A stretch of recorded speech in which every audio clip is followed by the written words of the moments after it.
taproot and fibrous root. Mustard and hibiscus have taproots. Fibrous root.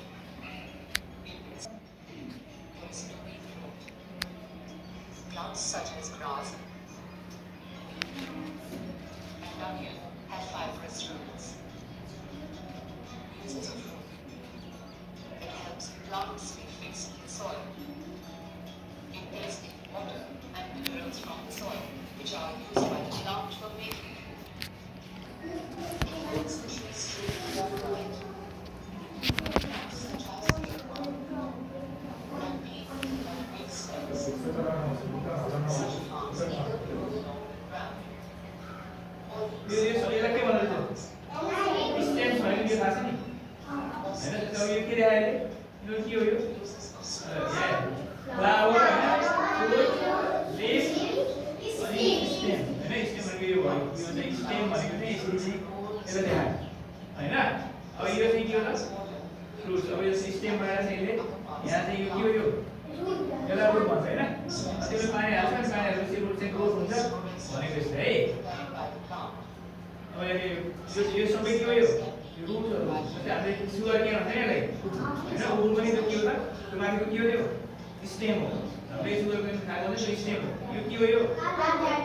के हो leaf भनेको छ the thin flat part of a leaf जस्तै अब यसमा पनि यो लिफहरु हैन एउटा प्लान्टको पार्ट मध्येमा चाहिँ लिफ पनि एउटा हो नि हैन त्यसले देखाएको छ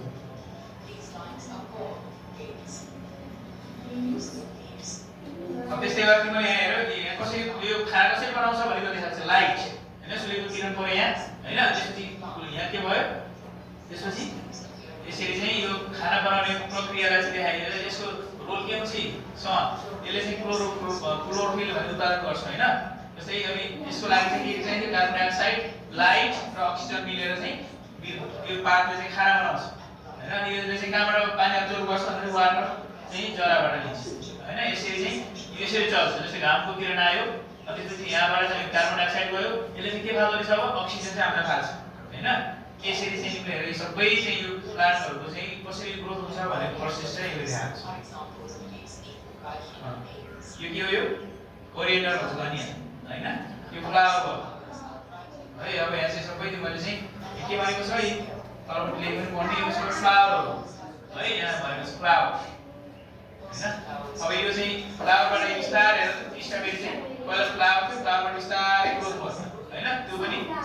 सनफ्लावर भयो कसरी ग्रोथ हुन्छ भन्ने कुरा हो सानो सिड थियो जरा हाल्यो गर्दा पानी निस्कियो अनि खाना प्रोसेस गरेर यसरी चाहिँ बनेको छ है यो पनि तिमीले चाहिँ देख्न सक्छौ यो डिस्कभरी फ्लावर ब्रोकोली हैन ब्रोकोली हो यो चाहिँ के हो पीच है ओके यो फ्रुट्स हो अब यो अर्को यो एप्रिकट ओके यो एप्पल आयो यो लेमन भयो हैन यो लेमन हेर सबैको चाहिँ यसमा सीडहरु छ यो सबै के हो त यो यो सीडहरु हैन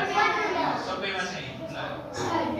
हामीले चाहिँ ड्रागन फ्रुटको सीडहरु छ सबै सीडहरु पनि विभिन्न प्रकारको हुन्छ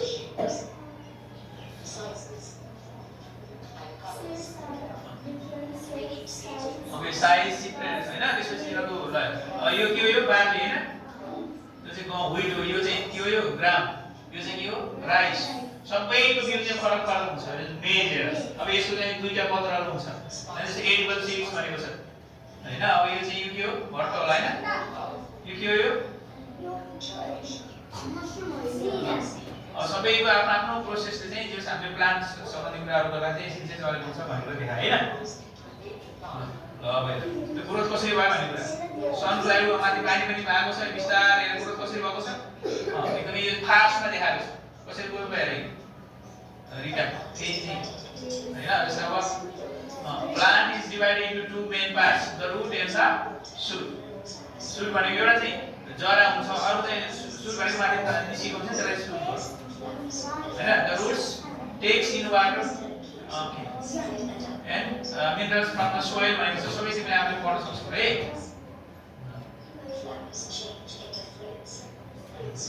यसरी चाहिँ हामीले कसरी यो सबै माथिको कुराहरुलाई फेरि रिक्याप गरेर दिएको छ बुझाउनलाई सजिलो बनाएको छ है त